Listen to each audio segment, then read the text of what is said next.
Hello everybody, back here again for another section of my Idiot's Guide to Woodworking on my wall shelf that I'm building from my free lumber.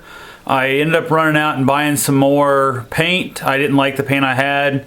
Turned out I didn't like the paint I bought either, so I ended up kind of coating it with, I had a couple coats of that white paint that was free that I had left over from, I'm not sure where it was. It might have been one I bought. I bought a whole giant 3 boxes of paint for $1 at an auction this summer. Might have been one of those cans actually, so I might have had like 2 cents in it, something like that.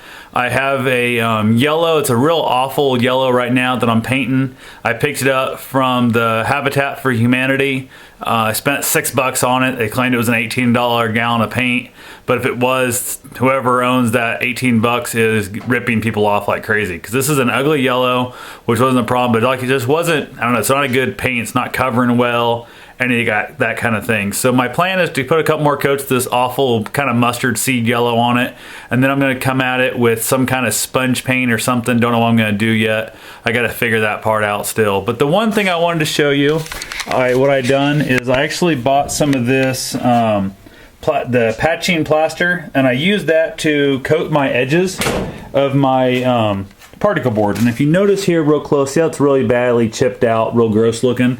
That's pretty typical for particle board, but not wanting to have that be my final result out here, I did curve over this edge as I spoke of before, and then I went ahead and kind of spackled it in with that plaster patch with that purpose of just going ahead and, you know, I guess trying to keep that sealed up a little bit. The biggest thing I've been out here doing all day today though, and this is actually showing up really white on the screen. I wonder if this is going to show up yellow or not. This has got a really ugly yellow on it, but my white paint had caused the particle board to raise really bad. So I had a really disgustingly awful, horrible, rough surface.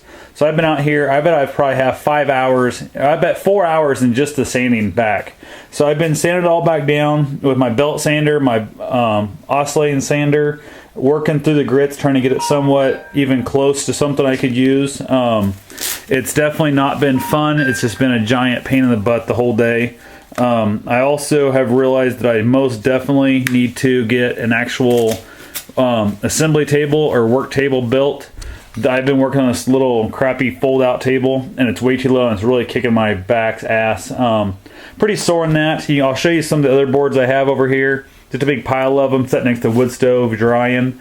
All these have 2 coats, which I don't know if it's even going to show up here or not. It's not showing up very good. I don't know if it will or not. It's not covered at all. I'm looking at probably another 2 more coats before I can even think about like calling it good. And this is just the bottom. I still got to do the top, the more important side. So I might call the bottom done because I'm not going to see it nearly as much. Not as, you know, important to me. I got parts here, I got parts drying over there, I got parts drying up here. I got them just kind of spread out everywhere, try and dry, because when they're still wet, you can't put them, stack them up, that kind of thing. So my shop right now, I think, is like 69 degrees. Last time I looked, actually it's dropped to 67. I just looked at it. So I threw another log on the wood stove. I'm going to keep it going. Hopefully this weather somewhat holds out. We got a massive storm coming in. But I'm going to let this dry a little bit. I'm going to come back out here and I'm going to just scuff it real fast and then put another coat of paint on it all. And hoping to get 2 more coats on tonight. It's already, I don't know, 10:30ish probably, something like that. And if I can get that done, I'll be good with 2 more coats tonight. And then hopefully in the morning I'll start on the good sides, the actual fronts and that kind of stuff. And we can go from there. I still got to figure out what I'm going to do for paint. But anyway, so far, like I said, the plaster feel has worked for me. I'm not looking for perfection. I was looking for something smooth. It's all I was after. And I figure my sponge painting or whatever I'm going to use is going to hide most of that problems there. So if any of you have any suggestions on what you would suggest to paint that with the style or whatever, feel free to leave me a comment down here in the bottom. I don't know if I'll get this posted before I get it painted, so it might not help. But for the next project, if you know of a really cool painting technique, definitely leave me a comment. And I'll be sure and give it a try if it looks like something I can handle. So worst part about any of my projects is finishing. I absolutely hate this part like crazy. I'll build 25 or 30 of these shelves not to have to paint another one. So anyway, hope you have yourself a safe and wonderful day. Thanks for watching.